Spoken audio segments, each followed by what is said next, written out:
Here we have 3 stories of similar levels of retardation, and we're going to start with the least significant person on the list so far, and that is Toronto City Councillor Paul Ainslie, Ainslie, whatever, calls for the removal of white male politicians from Canadian currency.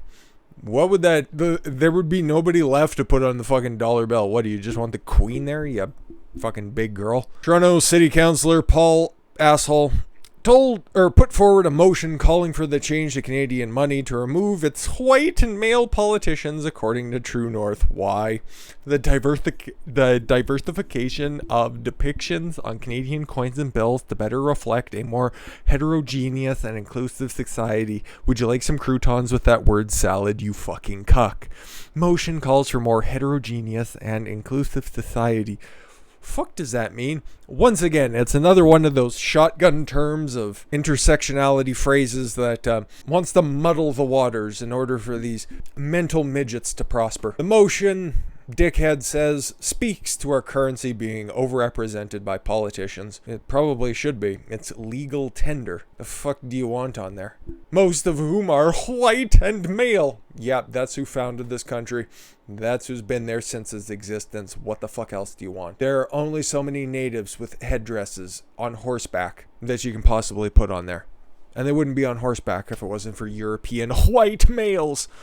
Underrepresenting persons who have contributed to other fields of great importance in our society. Like what? Complaining? What do you want to put Jagmeet Singh on literally everything? Calling everybody in the fucking House of Commons racist?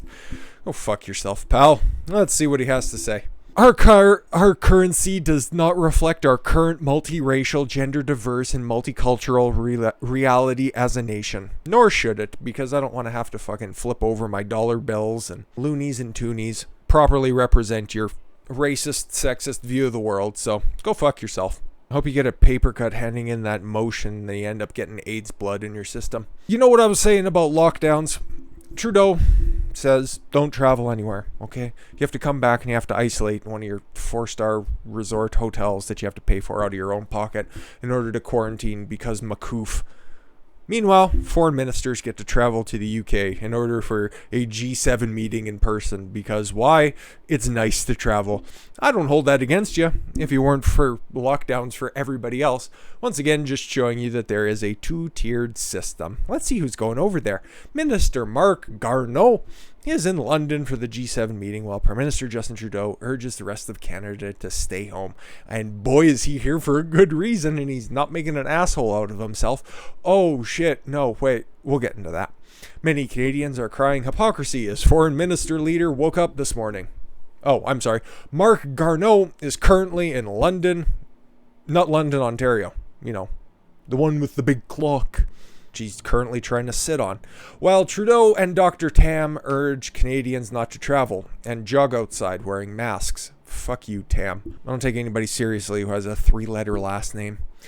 Garneau's trip is part of the G7 Foreign and Development Ministers Conference being hosted in London by the United Kingdom. God save the Queen. According to Canadian High Commission in London, Garneau is in London to discuss pressing international issues that could not take place over Zoom like everything else has, including COVID-19 and how much of a laugh everybody is having. And I'm sure everybody's going to give you a personal pat on the back by gaslighting, 40 million Canadians at this point? I don't know what the real number is. Depends on how many people Trudeau have let in from fucking Syria in order to flee a war or something. I don't know. In order to import more voters, whatever. Climate change, yes, so you took a private jet to get over there. Anyways, human rights, the things that you have stripped away from your constituents, gender equality, something that the retard from Toronto wants to have better represented on his fucking money, and the promotion of democracy. World building, great, because that's who I want in charge of this, the fucking Liberal Party of Canada. The meetings have been long planned ahead of the G7 summit in England in June. So they're going to have to go ahead and meet about this again in June. That's cool. Cool, I'm glad. Maybe when they get back, they can quarantine until the meetings happen next. Fuck off. Let's get to the meat of this, because that was just functionally retarded. I could rant endlessly about the hypocrisy of the Liberal government, but that's not conducive to keeping this to a relatively digestible amount of time, because this one could go off the rails very quickly. Trudeau accuses Canadians concerned with internet censorship of wearing tinfoil hats. That is the nicest thing that he did, okay? Because he was also very cunty about this, and maybe he's on his rag this week, so you can kind of excuse him. He hasn't had an opportunity to get a haircut recently, and his lady Bic razor probably broke, so now he's trying to grow a little mustache beard combination to look to cover up the stretch marks. The tinfoil hats on the other side of the aisle are really quite spectacular, Trudeau said on Wednesday. What's all this in reference to? Well, that big censorship bill, which we went over, I've linked, shown you different interpretations of it, did my own interpretation of it.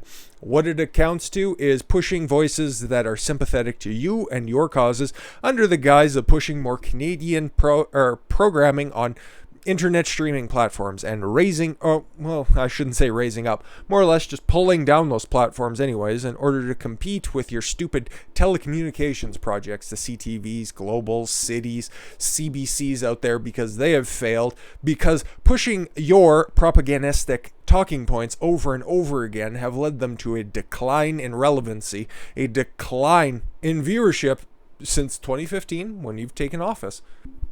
In order to make them viable, in order to put out their propaganda to a wider swath of people. And then if they can't be reached by conventional means, you'll go ahead and you'll push your content creators on Netflix, YouTube, Hulu, whatever the other fucking outlets are. They'll just run constant repeats of Pocahontas on Disney+. Whoever wants to spout your intersectional, your feminist talking points, okay?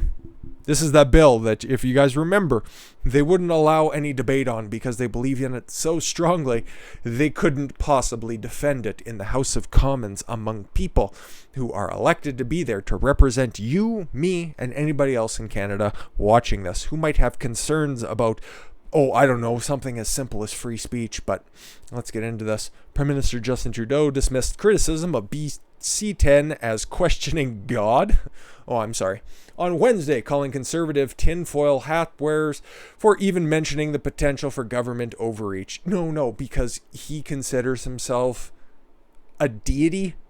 And if you are to question him, that is like laughing at God. So all of his edicts need to be listened to because it is current year after all. I'm doing this for you, the people. The moment came after Conservative MP Michael Barrett asked Trudeau how long it would be before every aspect of Canadian lives conformed to the liberal vision of Canadian society. Give it about 5 to 10 years, by about 2030. The tinfoil hat on the other side of the aisle are really quite spectacular. I don't have any rebuttals, and please just allow me to run out of time so I don't have to address any of this guy's points, because what is that backbencher doing? Fucking elitist dickhead. The bill spearheaded by, I'm not reading his name again. Fuck him. Fuck him and his Groucho Marx mask.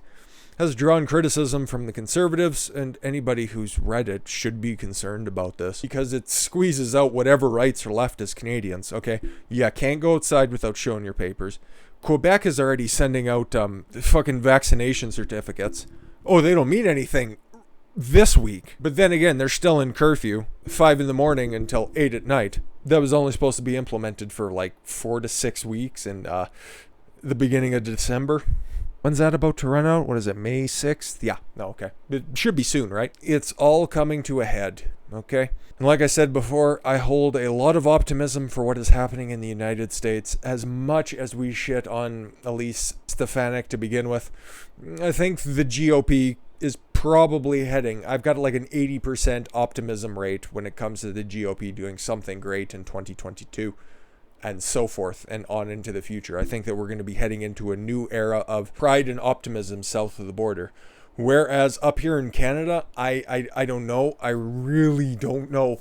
I think that we're probably heading back into that malaise era of post-original Trudeau, Justin's stepdad, where it's going to be a long old fucking time before we get somebody competent back in office. And I don't even know if we have. Probably until Stephen Harper.